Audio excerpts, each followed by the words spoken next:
Mpenzi mtazamaji wa channel yetu, nakukaribisha tena ambapo former MPs Agostino Neto, Sylvans Oselo anaambia Azimio leaders wa retire from politics na waache vijana wadogo waongoze nchi yetu ya Kenya. Wanamaanisha nini haswa? Ukiangalia hao watu wanamaanisha kuwa Raila anafaa kuretire from politics, aache vijana wadogo, and that is Ruto aongoze Kenya kwa amani. Unaona, watu wanasema Raila amezeeka, but upstairs Raila anafikiria mbali. Wanasemanga wazee ndo the wise people because wameyaona mengi na wameyapitia. Huwezi niambia Ruto ameyapitia, never. So my guys, here we can say that our watu wanajaribu kumpush, like they are pushing it hard. Wanaambia Raila every sort of thing, kila kitu, ndio at least afanye nini, ajiuzuru kutoka kwa politics. But you know what, Raila can't.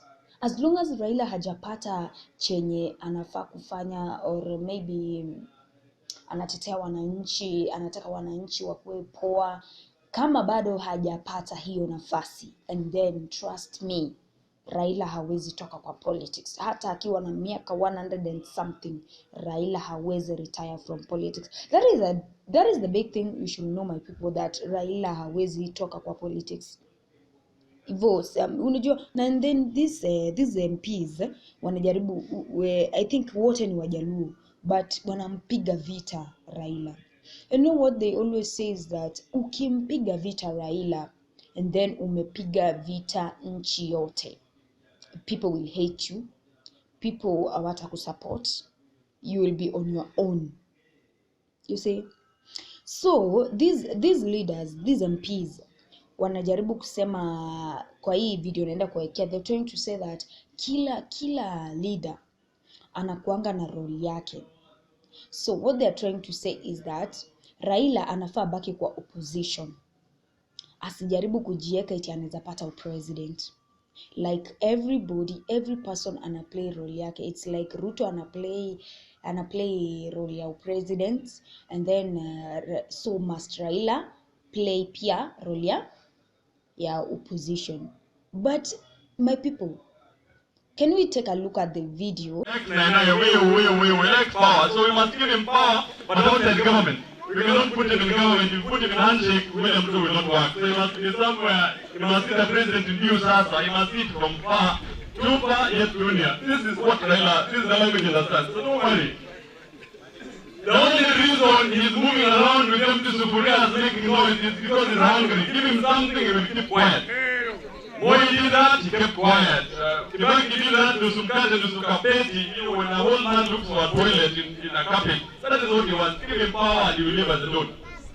The economy is doing very badly because Raila, Odinga and Uhuru Kenyatta went for debt. You cannot in 1 year, less than 1 year, do an about turn. In 2021, Raila was saying the cost of living is high because of wars in Ukraine. Now the war in Ukraine stopped. Why is he not around to the president? Let him leave us alone. Give him lead of opposition, please. Madam Speaker, please. When you sit next, call for this constitutional amendment so that this Raila can have something. Elect 99, give him 99, some security, a few more cars. That is what the country needs. Please, move forward. We have to be fair enough in the Republic of Kenya.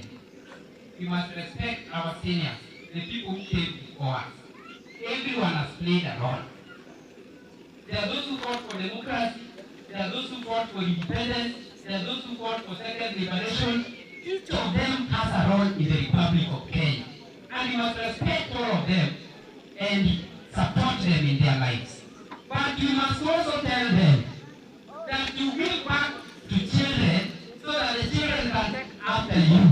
So that when you are at your old age, it is your child now to take care of the family. So, today, we are telling those people in the higher echelons of age set who have been in opposition for so long, like Mheshimiwa Kalonzo, that Ike, my monumental Raila Odinga, that you want them to retire in honor. By many ordering other leaders to take over the journey and the mantle and take the people now to the real Canaan. It is possible. But we respect the role they are playing. Like today, I thank the President William Samoei Ruto for having written to Parliament, requesting Parliament to officially make an official opposition office. So that if you lose elections and you are in opposition, you can occupy an official platform and use that platform to challenge the government, do research, improve the county, have a budget, and show example. That is why we are advising the opposition now. Please, your members in Parliament should support that so that we have an official office for you to advocate these issues. You cannot run in the streets when you are old. It is not good for your health. You need to come back and leave the rest of Kenya to do learning.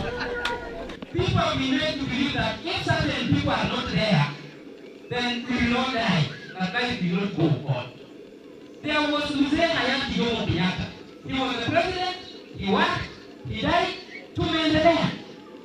There came President Moi, 24 years. Atulipigia Moi atenda, hatutaishi. Moi went, he stayed. There came President Kibaki, an economist. Tukasema economy itatengenezwa. He worked for 10 years, he went, he passed on, tumeendelea maisha.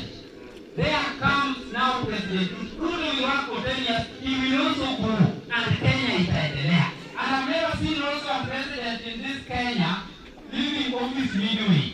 So I want to promise you that. So my people, mshaona hiyo video, mmeona venye those MPs are saying harshly, angrily, wanasema Raila anafaa achane vijana ndio waongoze Kenya because ya amezeeka. My friend, Raila hajazeeka. Raila ni mwanaume wa wanaume, ni mtu wa watu, na I'm sure some people, let me just use some people, I will not use everybody. Some people are ready to die because of Baba, because Baba Baba fight. Yeah, mtu akuangia 100% good, but at least hata kama okay, some watu wengine wanaweza sema eti Baba is a hypocrite, but no, hata kama yeye ni hypocrite, he is trying his best. At least hata kama ni jina anajitengenezea, he is trying his best akue perfect, and it's true. I like Baba a lot. Baba hata kama wengine wanamtusi, sijui hajatairiwa, sijui nini, Baba ametulia tu. Baba hawezi wajibu, anawajibungu once tena ananyamaza. So these young MPs when you wanarushia Baba maneno, you better stop, because you don't know who you are dealing with.